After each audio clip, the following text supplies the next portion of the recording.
Bismillahirrahmanirrahim. Assalamualaikum warahmatullahi wabarakatuh.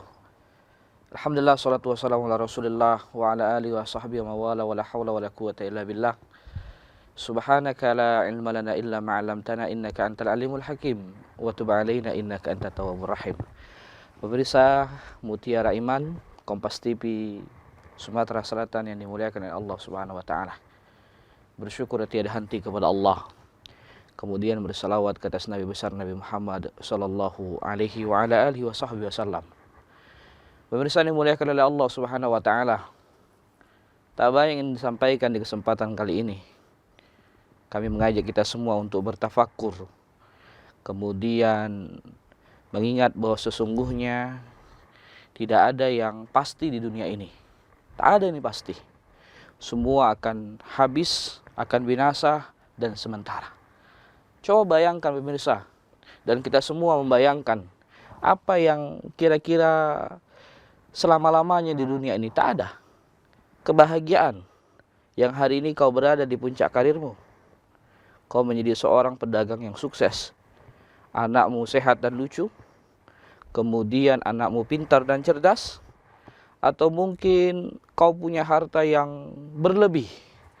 Dan lain sebagainya diliputi dengan kebahagiaan hari ini. Apakah kau merasa semuanya akan selama-lamanya? Ternyata tidak. Akan ada kesedihan yang akan datang padamu.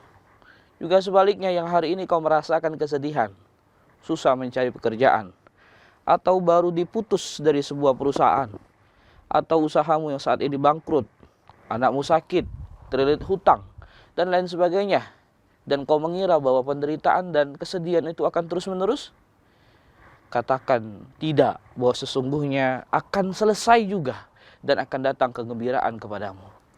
Itulah dunia, jamaah dimuliakan Allah Subhanahu wa taala. Tak ada yang pasti dan tak ada yang selama-lamanya. Hanya satu yang pasti dan akan selama-lamanya, yaitu kematian. Kematian adalah sesuatu yang pasti, dan setelah kematian tak ada kehidupan dunia ini kecuali kita akan hidup di akhirat selama-lamanya. Maka jamaah dimuliakan Allah Subhanahu wa taala, khairukum, sebaik-baik kalian. Siapa mereka yang paling baik? Mereka yang paling baik adalah mereka yang bana qabrahu qabla mauti. Mereka yang membangun kuburnya sebelum datang kematian. Maka jamaah dimuliakan Allah Subhanahu wa taala, maka bangunlah kuburan kita sebelum datang kematian itu. Bukan berarti kita menggali kubur kita kemudian membuat prasasti yang bagus, yang indah, mahal harganya, bukan. Tetapi mempersiapkan semua itu dengan ibadah, bahwa sesungguhnya tak ada yang kita bawa kecuali kita datang menghadap Allah dengan hati yang bersih, dengan ibadah yang kita lakukan. Maka jamaah dimuliakan oleh Allah Subhanahu wa taala, maka kehidupan ini akan diliputi dengan penyesalan. Hari ini kau mungkin menyesal, dulu diberikan kesempatan hidup yang panjang, kemudian diberikan harta oleh orang tuamu yang banyak, tapi kau tak pergunakan untuk sekolah setinggi-tingginya. Hingga akhirnya di usia yang tua saat ini kau sedih. Kemudian kau berkata, kenapa aku tidak gunakan harta orang tuaku untuk sekolah tinggi-tinggi? Tapi para ulama mengatakan bahwa sesungguhnya penyesalan yang kau rasakan saat ini mesti bisa diobati. Dan penyesalan itu hanya sementara. Jika kau pernah merasakan, kau pernah membuka sebuah usaha, kau sudah pernah melakukan segala cara, tapi ada satu cara yang belum kau lakukan. Kemudian usahamu itu bangkrut, kemudian kau menyesal. Kenapa aku tak gunakan cara itu? Maka para ulama mengatakan, sungguh penyesalan itu ada obatnya dan tak selamanya kau akan merasakan. Tapi ada satu penyesalan yang tak terobati dan susah untuk diobati. Apa penyesalan itu? Yaitu penyesalan akhirat. Maka jamaah pemirsa Kompas TV Sumatera Selatan, Mutiara Iman yang dimuliakan Allah Subhanahu wa taala, maka dengarkan 4 penyesalan orang yang mati. Kenapa mereka menyesal? Apa yang membuat mereka menyesal? Kita akan bahasnya setelah jeda yang berikut ini.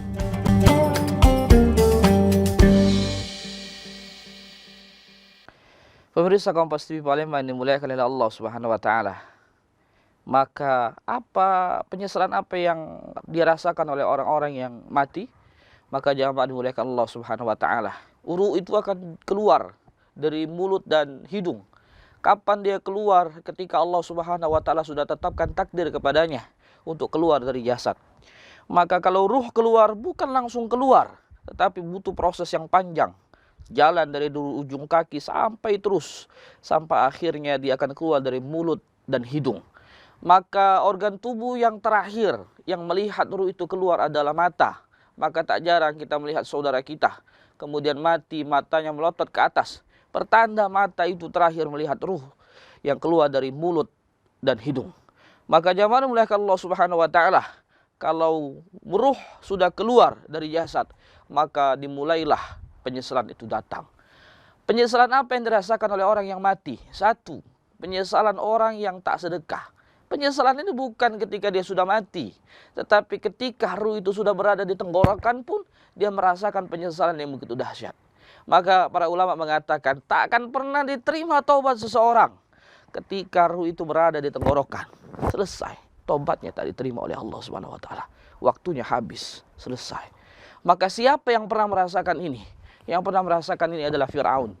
Ketika Fir'aun mengejar Nabi Musa alaihi salam, maka Fir'aun berada pada situasi yang sulit karena air lautan sudah mengepung dan dia tahu bahwa kehidupannya akan binasa, akan selesai, akan habis. Disitulah Fir'aun kemudian dia bertaubat. Maka taubatnya tidak diterima oleh Allah Subhanahu wa taala. Maka jamaah dimuliakan Allah Subhanahu wa taala, ketika ruh sudah berada tenggorokan, maka penyesalan itu akan dimulai. Penyesalan apa yang dirasakan oleh orang itu? Penyesalan yang pertama yaitu karena mereka tidak bersedekah. Laula akhartani ila ajalin qarib fa asaddaqa wa akum minas sholihin. Ya Allah, kalaulah kau tunda sedikit saja waktu ini untuk aku mati, maka fa asaddaqa wa akum minas sholihin. Maka aku akan banyak bersedekah, kemudian aku akan menjadi hamba yang soleh.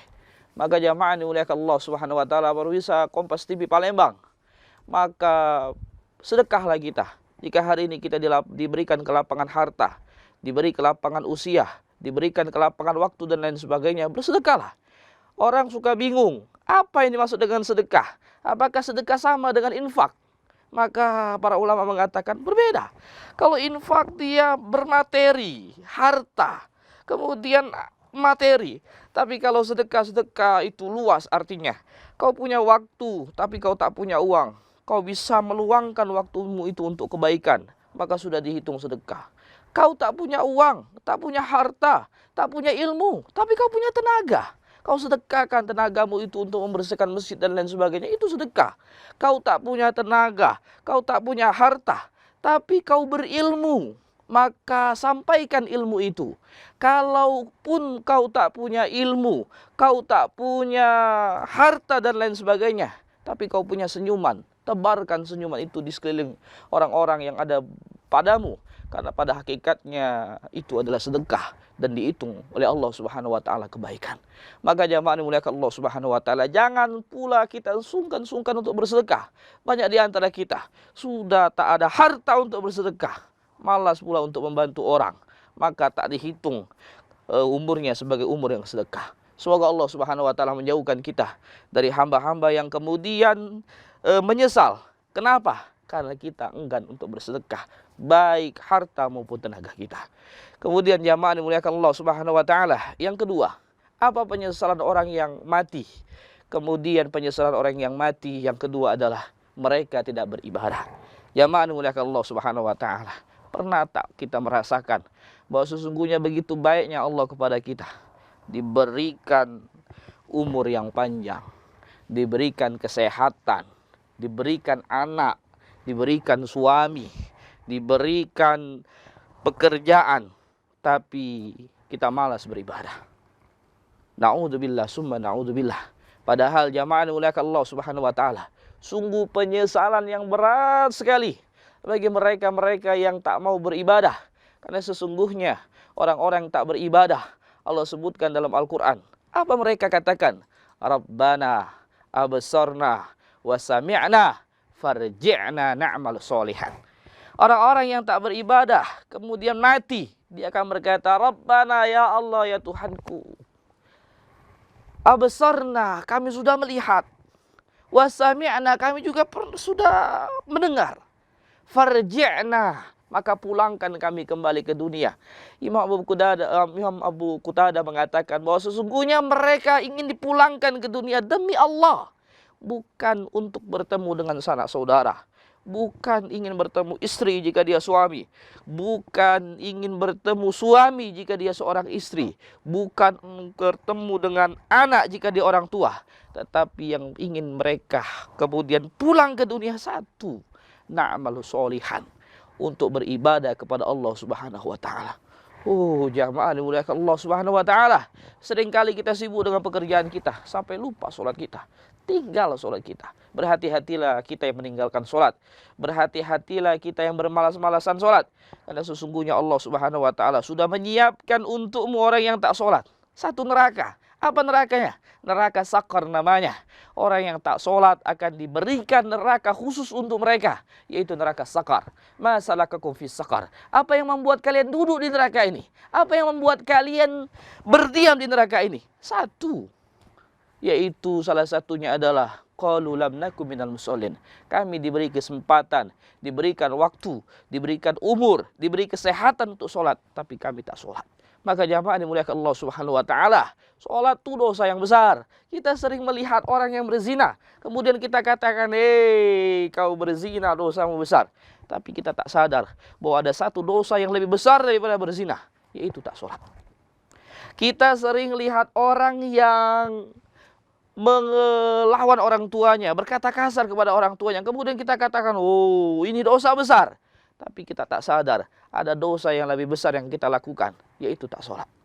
Maka jamaah dimuliakan oleh Allah Subhanahu wa taala, sholatlah kita, karena sesungguhnya menyesal sekali jika kita tak beribadah kepada Allah Subhanahu wa taala, maka sesungguhnya Allah Subhanahu wa taala akan memberikan neraka, akan memberikan hukuman kepada kita, dan di saat itulah kita akan menyesal sepanjang masa, tak ada ujung dan tak ada akhirnya. Maka untuk selanjutnya kita akan lanjutkan setelah jeda-jeda yang berikut ini.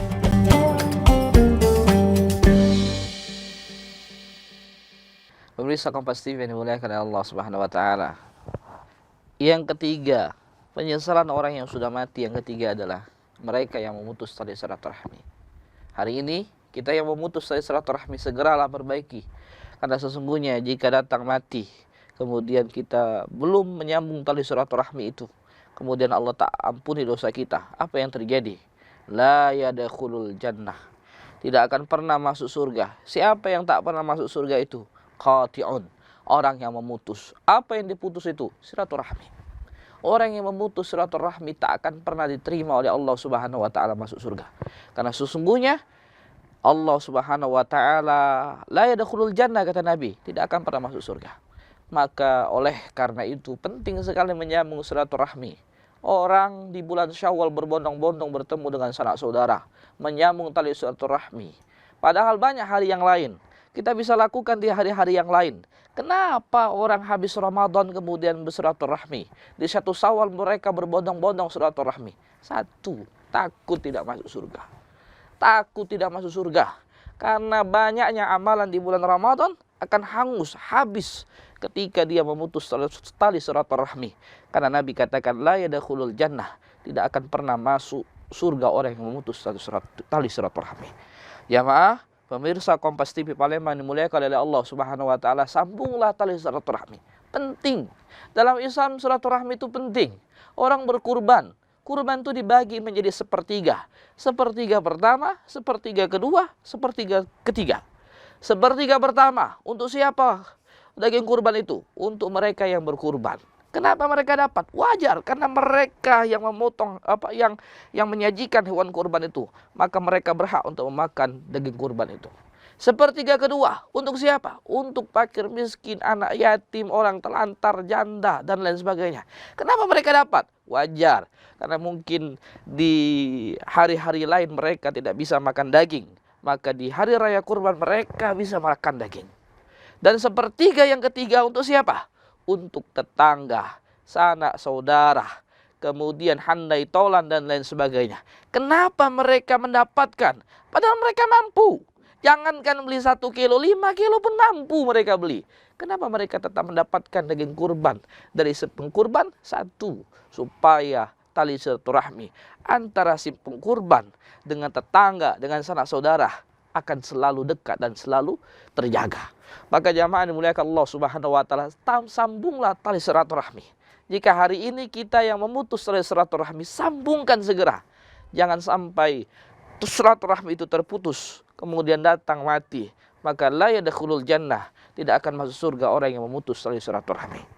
Ketiga, yang keempat jamaah dimuliakan Allah Subhanahu wa taala. Yang keempat, penyesalan orang yang sudah mati. Apa penyesalan yang keempat? Yaitu penyesalannya adalah mereka tidak memiliki anak yang soleh dan solehah. Atadruna manir rukub? Kata Nabi SAW, apakah kalian tahu siapa orang yang mandul itu? Maka para sahabat mengatakan, laisa lahu walad. Ya Rasulullah, orang yang mandul itu mereka yang tidak punya anak. Maka mereka mandul ya Rasulullah. Maka Nabi katakan, la, tidak, kata Nabi. Orang yang mandul itu adalah orang yang punya banyak anak, tapi tak ada satupun dari anaknya, anak yang soleh dan solehah yang mendoakan kedua orang tua. Maka jamaah dimuliakan oleh Allah Subhanahu wa taala, jadikan anak kita anak yang soleh dan solehah, supaya kita tak dikatakan mandul. Kemudian kita juga tak menyesal di hari nanti, karena sesungguhnya punya banyak anak, tapi tak ada satupun anak kita anak yang soleh dan solehah. Jamaah dimuliakan Allah Subhanahu wa taala, anak yang soleh dan solehah ini penting, karena sesungguhnya tak ada yang kita bawa ketika kita mati. 3 hal. 1, yaitu amal jariyah. Yang kedua, awaladin solihin yad'u lahu, yaitu doa dari anak yang soleh. Al ilmu yuntafa'u bihi, ilmu yang bermanfaat. 3. Dan salah satu di antara 3 itu adalah awaladin solihin yad'u lahu, doa dari anak yang soleh yang senantiasa mendoakan kedua orang tuanya. Oh, ini penting jamaah dimuliakan Allah Subhanahu wa taala. Anak yang soleh dan soleha. Kenapa anak yang soleh dan soleha selalu diharapkan untuk diminta doanya? Karena sesungguhnya para ulama mengatakan, 1 alasannya, anak yang soleh dan soleha senantiasa ingat dengan orang tua. Tidak ada orang yang lebih ingat dengan kita kecuali anak kita. Kita punya suami kita sudah meninggal, mungkin kita lupa dengannya. Apalagi kalau kita menikah lagi, mungkin kita lupa dengannya. Tapi anak tak akan pernah lupa dengan orang tuanya. Meskipun dia sudah berpuluh-puluh tahun berpisah dengan orang tuanya, mesti dia ingat dengan kedua orang tuanya. Jamaah, jika hari ini kau ingat dengan orang tuamu hari ini, doakan. Allahumma firli wali walidayya warhamhuma kama rabbayani shaghira. Ustaz, saya tak bisa berbahasa Arab. Lupa, karena dulu kami susah atau malas mengaji. Maka bagaimana mendoakan orang tua? Dengan bahasa Indonesia. Dengan bahasa Indonesia. Jangan kemudian kita tak bisa bahasa Arab, kita pakai bahasa Arab terus. Sampai akhirnya doa kita salah. Allahumma barik lana fima razaqtana wa qina adzabannar. Ditanya sama teman, doa apa? Doa orang tua. Itu doa makan, bukan doa orang tua. Maka jamaah dimuliakan Allah Subhanahu wa taala. Maka ingat wajah orang tua, doakan. Ingat wajah orang tua, doakan. Supaya apa? Supaya orang tua kita tak menyesal karena sudah memiliki banyak anak, tapi tak ada satupun anak jadi anak yang soleh dan soleha. Semoga Allah Subhanahu wa taala menjadikan kita hamba-hamba yang senantiasa beriman, bertakwa kepada Allah Subhanahu wa taala, kemudian dapat mengambil iktibar dari setiap nasihat, dari setiap kejadian untuk kita amalkan dalam kehidupan kita sehari-hari. Semoga apa yang disampaikan ini bermanfaat. Billahi taufiq wal hidayah. Assalamualaikum warahmatullahi wabarakatuh.